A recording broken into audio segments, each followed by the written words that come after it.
So it's 8 a.m. I'm sitting out on the balcony. I've been sitting out here on a Skype call with my friend Gloria. Gloria is someone I met 20 years ago.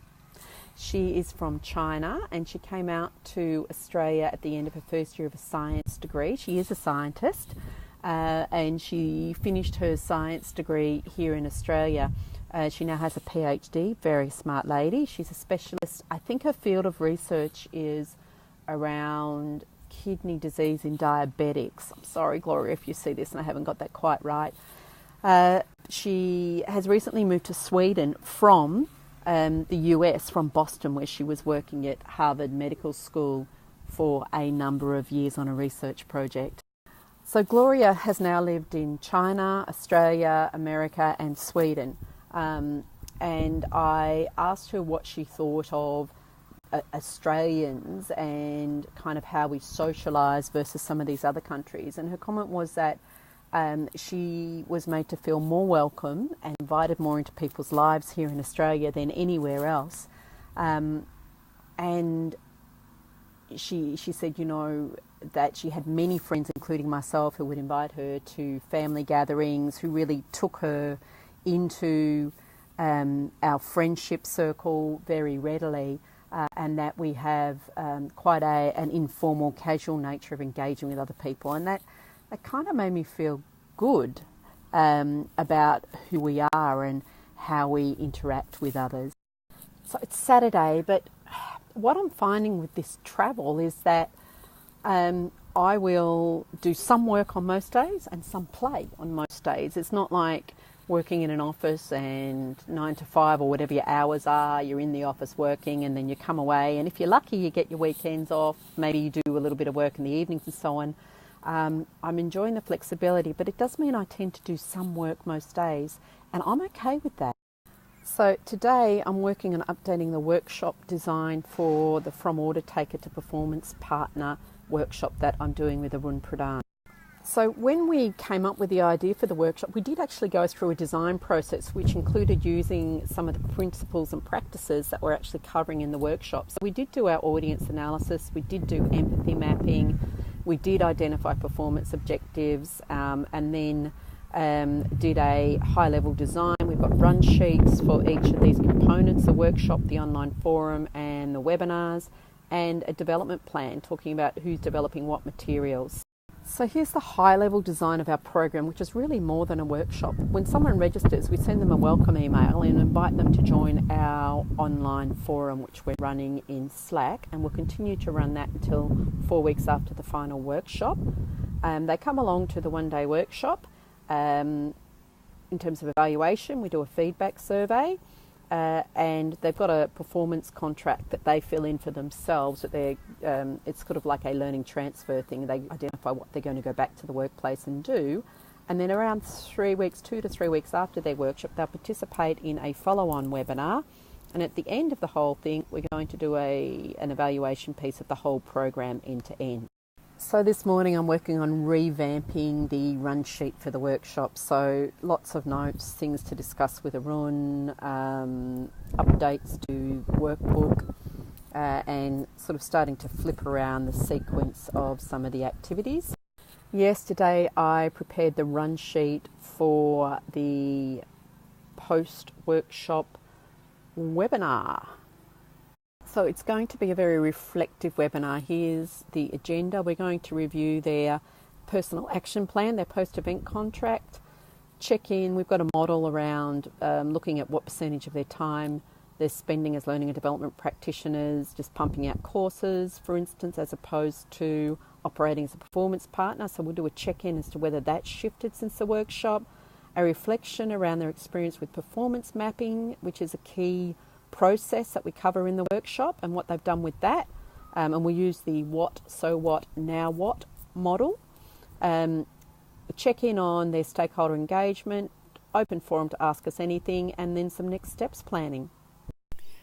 So today I drove about an hour and 20 minutes from our accommodation near Byron Bay out to a place called Kyogle, where my industry colleague and friend Tanya Lau has been living since January. She did a tree change It's really interesting the number of people I'm seeing doing tree changes, or people, like myself, who are finding that living in big cities is full of, pressure and noise and busyness, and are looking for something more relaxed and more affordable. And Tanya is amongst those. She's actually made the tree change. So I'll pop in a photo that Jess took of myself with Tanya. It was lovely to see her.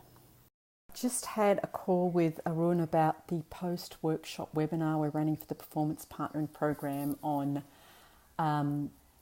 Tuesday, in a few days' time.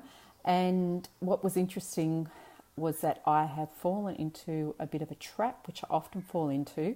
Here was the agenda. Arun, in a very gentle yet direct way, suggested that maybe it had been over-structured. So it is true that I do like structure, and I need to be very careful with things like workshops and webinars not to over-structure things and to kind of choke them, if that makes sense, or suffocate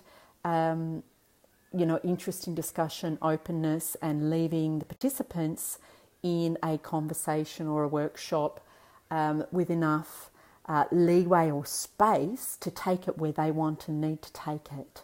So Arun and I on the spot have agreed a slightly different approach, where we've got some structure around the first 15 minutes, which helps ease people from what's probably a busy day, busy week, to get their mind kind of clear, focused, and back in the space of the workshop content and performance partnering, to give them an opportunity to do a little reflection, and then to ask them about what they need support with, that they'd like us to provide support with during that webinar time. Then to move into a more open discussion, and then to bring it back together with them reviewing their post-event contract, which is kind of like a post-event action plan, a learning plan. I think that's enough scaffolding, but enough openness. So I think we've found the right balance.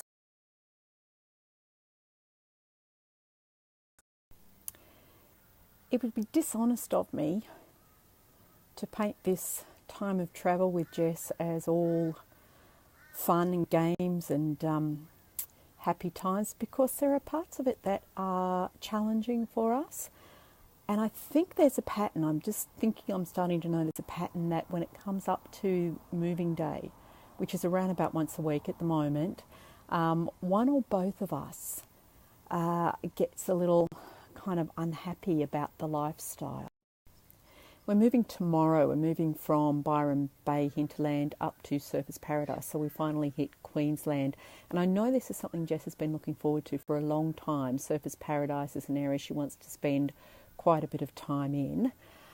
But yesterday, like last night, she was quite unhappy about the travel and kind of just wanted to stop and have things the way they were. I think the rose-coloured glasses were on.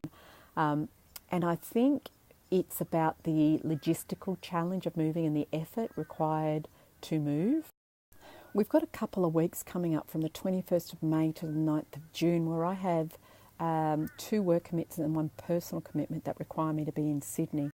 So I was trying to figure out where we're going to stay in Sydney and when we move from place to place so that I can meet these work obligations. And just asked me, can't you just do these things as day trips? Do you need to really go down? But I just don't see the sense in flying backwards and forwards from Sydney, 3 times in 2 weeks. And looking at staying with family or friends for some of that time. And I think there was a sense from Jess of, the effort of moving around plus not having her own space. And I feel that too sometimes, not having my own space. So I'm trying to book places that give us both a little bit of space as we travel. That gets a bit expensive in Sydney, of course, but I think that's what was upsetting her. Just actually got the Domain real estate app out and started looking at places around the Blue Mountains between Wentworth Falls and Katoomba, which is where we think we're going to live. She really wants a dog and keeps asking me, can we get a sausage dog? And I've just said, look, it's just going to make travelling too hard. When we stop and settle down, we'll get a dog. So we're still kind of to and fro between us about whether we'll stop after another school term, another 3 months, or continue on for another 3 months after that. Of course, when one or both of you are upset, is no time to make such decisions. So we've just kind of put that discussion on the back burner from now. We've booked out accommodation until the end of July, so we'll just stick with the plan for now and check in maybe after the Sydney trip, I think, when we've got some longer stays in nice places.